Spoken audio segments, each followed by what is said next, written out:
Assalamualaikum warahmatullahi wabarakatuh.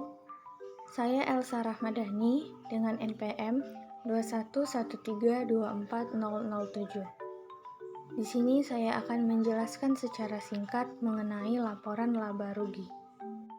Laporan laba rugi atau income statement adalah suatu bentuk laporan keuangan sistematis yang menyajikan informasi hasil usaha perusahaan yang isinya terdiri dari pendapatan usaha dan beban usaha untuk satu periode akuntansi tertentu. Komponen laporan laba rugi. Komponen laporan laba rugi terdiri dari pendapatan dan beban. Pendapatan terbagi menjadi pendapatan usaha dan pendapatan di luar usaha. Sedangkan beban terbagi menjadi beban usaha dan beban di luar usaha. Beban usaha terbagi lagi menjadi beban pemasaran dan beban administrasi. Cara penyajian laporan laba rugi. Yang pertama, laporan harus memuat pendapatan dan beban. Yang kedua, laporan disusun dalam bentuk urutan ke bawah atau stafel. Yang ketiga, laporan dipisahkan antara hasil dari bidang usaha utama dengan hasil usaha lainnya. Unsur-unsur yang terkandung dalam laporan laba rugi yaitu 1. Pendapatan atau revenue. Yang kedua, beban atau expense. Yang ketiga, keuntungan atau profit.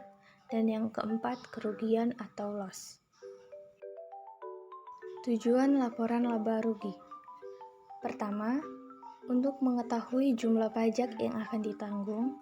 Yang kedua, untuk pengecekan histori perolehan laba atau rugi dari waktu ke waktu sebagai evaluasi bagi manajemen perusahaan. Yang ketiga, untuk mengecek efisiensi dan efektivitas usaha berdasarkan pada nilai biaya usaha.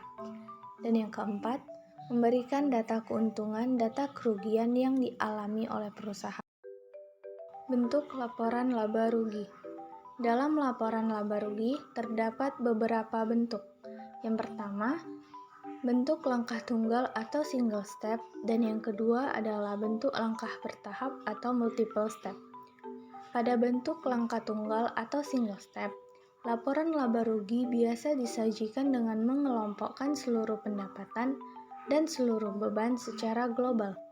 Sedangkan, dalam langkah bertahap atau multiple step, laporan laba rugi biasa disajikan secara terperinci, yaitu pendapatan operasional, beban operasional, kemudian pendapatan, beban, dan lain-lainnya.